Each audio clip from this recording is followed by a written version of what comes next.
Welcome back to my channel. আমি সীমা, blogger সীমার চ্যানেলে সকল বন্ধুদের ওয়েলকাম জানিয়ে বৃষ্টি ভেজা সকাল দিয়েই আরেকটি নতুন ব্লগ শুরু করে দিলাম। বন্ধুরা আমাদের দেশে বৃষ্টি চলে আসছে, কি মজা! কৃষকের চোখে মুখে আনন্দের ছাপ।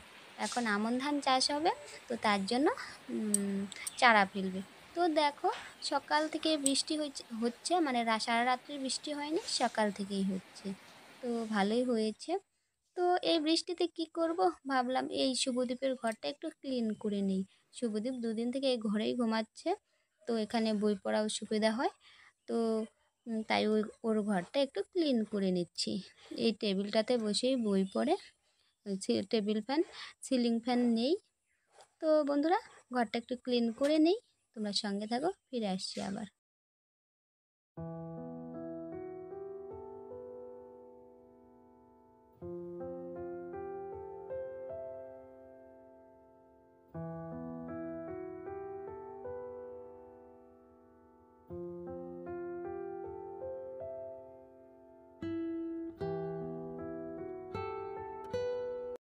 বন্ধুরা, এখন বাজে সকাল 6:45 মতো বাজে। গুড মর্নিং, সুপ্রভাত ফ্রেন্ডস। আর তোমরা তো দেখলেই প্রথমে আজ সকাল থেকে প্রচুর বৃষ্টি হলো, মানে সকালে বা রাত্রে বৃষ্টি ছিল না, এই 6টার দিকে নেমেছে। তো দেখো এখন আর বৃষ্টি বাদল নেই। আর দেখো আমার ঘরের সামনে নিম গাছটা হেলে পড়েছে, এটা নিম গাছ বন্ধুরা। আর দেখো সুন্দর নিমের ফলও ধরেছে। কোথায় আছে দেখাচ্ছি ব্যাক ক্যামেরায়। আর দেখো, গাছটাতে প্রচুর নিম ফুল ফুটেছিল, তোমাদের সাথে শেয়ারও করেছিলাম। তো ভীষণ রৌদ্র ছিল না, তাই বেশি ফল ধরেনি। তো তারপর বৃষ্টিতে সারা বাড়ি ভিজে একাকার। বৃষ্টি ভালো, কিন্তু মানে যারা দরিদ্র তাদের পক্ষে বৃষ্টিটা খুবই কষ্টের। কারণ যাদের ভাঙাচোরা বাড়িঘর, দেখো না আমারই অবস্থা, আমারই দুটো ঘর দিয়ে জল পড়ে বারান্দাটা ভিজে একাকার। তো দেখো বৃষ্টিতে ভিজে একাকার হয়েছে, তাই ঘরটা একটু মুছে নিচ্ছি। তারপর আর কি, দেখো উঠোনটাও ঝেড়ে নিচ্ছি। এখন কিন্তু অনেকটাই বেলা হয়ে গিয়েছে, মোটামুটি 7:30টার মতো বাজে। তো বন্ধুরা দেখো, Indian village housewife everyday real morning to night routine, মানে সেটাই তোমাদের সাথে আর শেয়ার করব। ভোরবেলা উঠলে সহজেই কিন্তু কাজ করা যায়। যেহেতু আজ দেরিতেই কাজটা শুরু করেছি, তো একটু তো কাজে বেগ পেতেই হবে, খুব তাড়াতাড়ি করতেই হবে। তো মূলত তোমাদের সাথে সেটাই শেয়ার করছি, মানে ভিলেজ হাউস ওয়াইফদের যা কাজ থাকে সেটাই শেয়ার করছি বন্ধুরা। তো মানে কিচেনে যেতে হবে, তার আগে যা কাজ থাকে সেগুলোই বন্ধুরা ধীরে ধীরে মানে একে একে করে নিচ্ছি।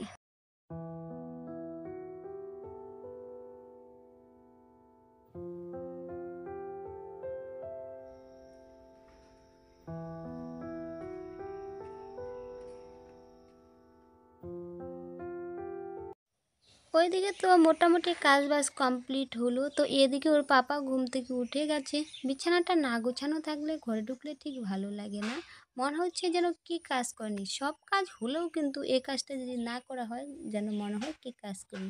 আর দেখো সূর্য সোনা আমার সাথে দুষ্টুমি করছে। সূর্য সোনাও ঘুম থেকে উঠে গেছে কিচেনে। আর দেখো, তারপর ওদিকে তো সমস্ত কাজবাজ কমপ্লিট হলো।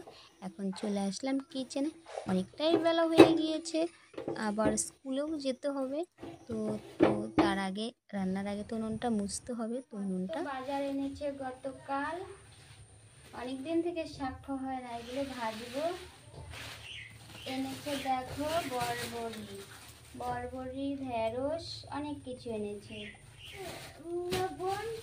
এনেছে পটল, কাঁচা লঙ্কা,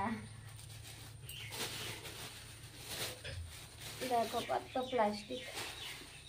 আর এনেছে কচু, মুখী কচু বলি আমরা। আরও আছে দেখো কতগুলো কচু এনেছে। এগুলো ভাজা খেতে বেশ লাগবে কালো জিরা ফোড়নে। কি রান্না করবো, এত সবজি বুঝতেই পারছি না।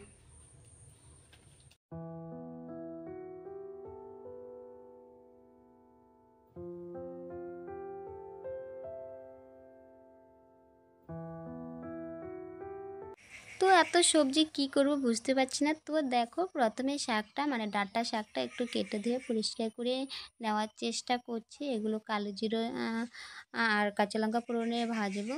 তারপর এই যে শোলা কচু এনেছি, এই কচুটা মাছ দিয়ে রান্না করব, তাই কেটে নিচ্ছি।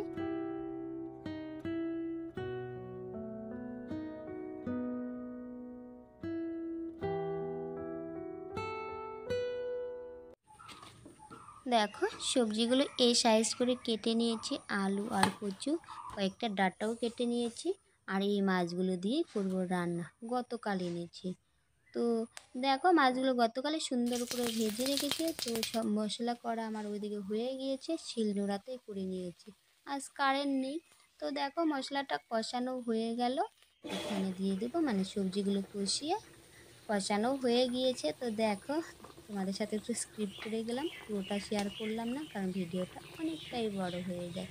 কেউ আর এখন বড় ভিডিও দেখে না, 8-9 মিনিটের ভিডিও দিই তাই কেউ দেখে না বন্ধুরা।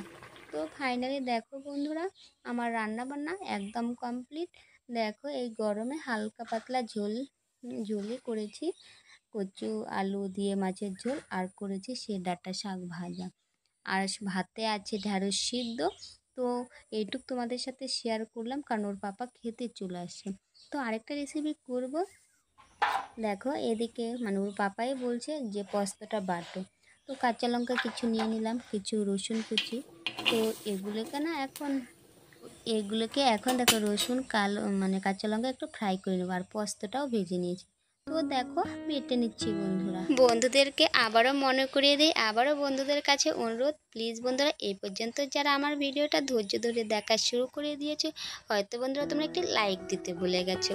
প্লিজ বন্ধুরা তোমরা একটি লাইক দিয়ে ভিডিওটা দেখা শুরু করে দিও।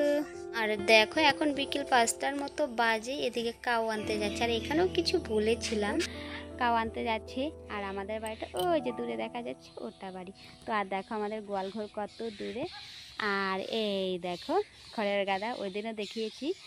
আর এখন আমি যাচ্ছি কাউয়ের কাছে কাউগুলো আনতে, কারণ দেখো এই আকাশে দেখো প্রচুর মেঘ করেছে, কারণ এক্ষুনি বৃষ্টি চলে আসবে, তাই যাচ্ছি এখন কাউকে আনতে। ওকে ফ্রেন্ডস তোমরা সঙ্গে থাকো। আর দেখো কাউ দেখাচ্ছি দূর থেকেই, ক্যামেরাটা নিয়ে যাব না। ওই যে দূরে কাউ দেখা যাচ্ছে, এই কাউগুলোকেই এখন আনতে যাব বন্ধুরা। তো বন্ধুরা ক্যামেরাটা নিয়ে যাব না। ওকে ফ্রেন্ডস তোমরা সঙ্গে থাকো, কাউটা ততক্ষণ নিয়ে। বন্ধুরা এখন বাজে বিকেল 5টা। আর দেখো বন্ধুরা আজ বিকেল 5টার সময় কাউ ঘরে দিয়ে দিলাম, কারণ আকাশটা প্রচুর মেঘ করেছে, তো ভিজে যাবে কাউ এর জন্য। আর এখন সন্ধেবেলা, তাই এখন আর কাউ ভিজানো যাবে না, সকালে হলে ভিজানো যেত। তো দেখো কাউকে ঘরে দিয়ে দিলাম। আর বাইরের ওয়েদারটা তোমাদের একটু দেখাই, তোমরা দেখতেও পাচ্ছ হয়তো প্রচুর হাওয়া বইছে। দেখো দেখো প্রচুর হাওয়া বইছে বন্ধুরা, বৃষ্টি আসবে কিন্তু হাওয়ার দরুন হয়তো বৃষ্টি।